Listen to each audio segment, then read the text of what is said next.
மக்களை வணக்கம். நான் உங்கள் கோடங்கி. நம்ம தொடர்ந்து நிறைய அரசியல் பேசிகிட்டே இருக்கோம்ல. சினிமா தரப்பில் என்ன நடக்குது அப்படின்றத பெருசாக நம்ம நேயர்களுக்கு சொன்னதே இல்லை. இப்போ சினிமாலேயும் ஒரு சின்ன பஞ்சாயத்து ஒன்று ஓடிட்டு இருக்கு. அந்த பஞ்சாயத்து என்ன அப்படின்னு சொன்னால், நம்ம சிவகார்த்திகேயன், வெங்கட் பிரபு 2 பேரும் சேர்ந்து படம் பண்ணுறாங்கன்னு முன்னாடியே அறிவிச்சிட்டாங்க. அந்த படத்தை ஒரு பிரபலமான நிறுவனம் தான் படத்தை தயாரிக்கிறதா இருந்துச்சு. அந்த அடிப்படையில் சமீபத்தில் பராசக்தி படம் முடிஞ்ச உடனே இந்த படத்தை தொடங்குறது தான் அவங்கள பிளான். அதற்காக அவர் வெங்கட் பிரபு சிவகார்த்திகேயன் கூட்ட அமெரிக்காக்கெல்லாம் போனார். அங்கே பயங்கரமாக டெக்னாலஜியை பயன்படுத்தி அவர் ஏதோ ஒரு வேற மாதிரியான உருவ தோற்றங்கள்லாம் மாற்றி ஒரு மாதிரி ஏதோ பண்ணுறதுக்கான டெஸ்ட் எல்லாம் பண்ணாங்க. அதுக்கே பல லட்சங்கள் செலவு பண்ணாங்க. அதோட பட்ஜெட்டும் பார்த்தீங்கன்னா பெருசாக இருந்துச்சு, ஹெவி பட்ஜெட்டு. கிட்டத்தட்ட ஒரு 200 கோடி ரூபா பட்ஜெட்னு வச்சுங்களேன்.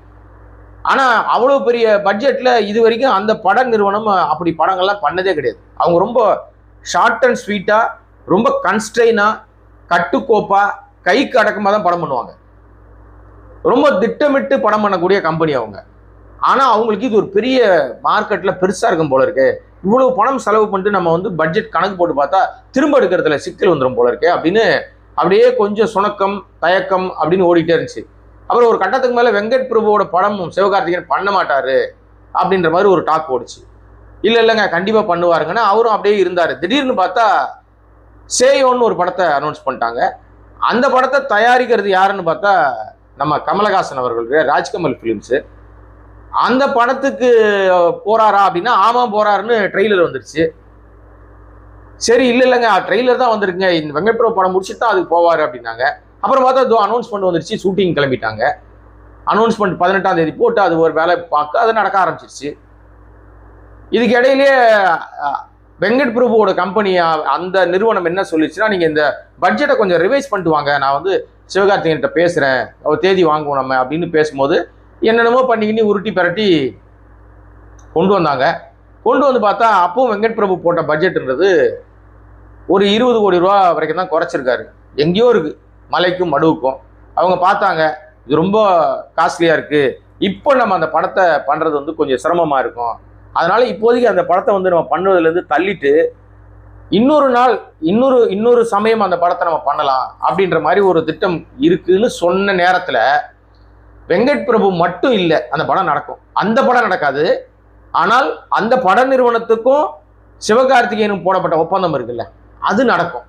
எப்படிதான் நடக்கும் அப்படின்னா, நம்ம பார்க்கிங் இயக்குனர் இருக்கார், பார்க் ராம்குமார், அவர் ஒரு நல்ல கதை வச்சிருக்காருன்னு ஏற்கனவே ரஜினிகாந்துக்கெல்லாம் கதை சொன்னார் அவர். இப்போ அந்த இயக்குனரை வைத்து சிவகார்த்திகேயன் ஏற்கனவே அவங்க டேட் வாங்கியிருக்காங்கல்ல, அந்த டேட்டை வச்சுட்டு அவரை வச்சு படம் பண்ணலாமான்னு பட நிறுவனம் முடிவு பண்ணதாக ஒரு தகவல் இருக்கு. இது குறைந்த பட்ஜெட்டில் பண்ணக்கூடிய படம். ஏன்னா இப்போ தொடர்ச்சியாக சிவகார்த்திகேயன் பட தயாரிப்பிலும் சக்ஸஸ் பண்ணுறாரு, பட நடிப்புலையும் அவருடைய படங்கள் அடுத்த கட்டத்தில் நகர்ந்துகிட்டு இருக்கு. இந்த படம் வெங்கட் பிரபு படம் கைவிடப்பட்டதாக தான் தெரிகிறது. ஏன்னா பட்ஜெட்ன்றது பெரிய பட்ஜெட்.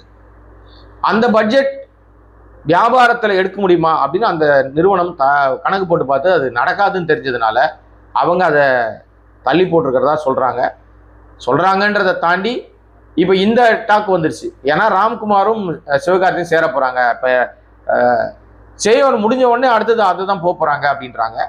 ஒருவேளை இது நடக்குமா அப்படின்னா கண்டிப்பாக நடக்கும். ஏன்னா பட்ஜெட் கரெக்டாக இருக்குது. அதனால் திரையுலகத்தில் ஷூட்டிங் போய் தொடங்கி நின்ற படங்கள் உண்டு. ஷூட்டிங் போகிறதுக்கு முன்னாடி பல பரபரப்புகளோடு தொடங்கிடுவாங்கன்னு சொல்லி அனௌன்ஸ்மெண்ட்டுகள் பெருசாக பேச்சோடு நின்று போனது படங்களும் உண்டு. ஆனால் யாருக்குமே தெரியாமல் படத்தை முடிச்சுட்டு நாங்கள் படத்தை முடிச்சிட்டோன்னு சொல்லக்கூடியவர்களும் உண்டு. இது இவர்கள் எந்த வகையில் இருப்பாங்க, எந்த வகையை சேர்ந்தவர்கள் நமக்கு தெரியல. எனிவே சினிமா என்பது பொழுதுபோக்காக மக்களை ரசிக்க வைக்கிற ஒரு விஷயம். அதில் இந்த மாதிரி சின்ன சின்ன விஷயங்கள் அங்கங்கே ஒரு சுவாரஸ்யத்துக்காக ஒரு விஷயம் நடக்கும். இதெல்லாம் சுவாரஸ்யம் தான். படம் எடுத்து ஜெயிச்சிட்டாங்கன்னா இதெல்லாம் மறந்துடுவாங்க. எவ்வளோ ஸ்ட்ரகிள் பண்ணி ஒரு படம் எடுக்கிறாங்கன்றது படம் ரிலீஸில் அது வெற்றி பெற்று விட்டால் அந்த ஸ்ட்ரகிள் எல்லாம் மறந்துடுவாங்க. ஏன்னா நீங்கள் அது உதாரணமாக கருப்பு எடுத்துக்கலாம். கருப்பு படம் எடுக்கிறதுக்கு முன்னாடி, ரிலீஸ்க்கு முன்னாடி அவ்வளோ பிரச்சனை இருந்துச்சு.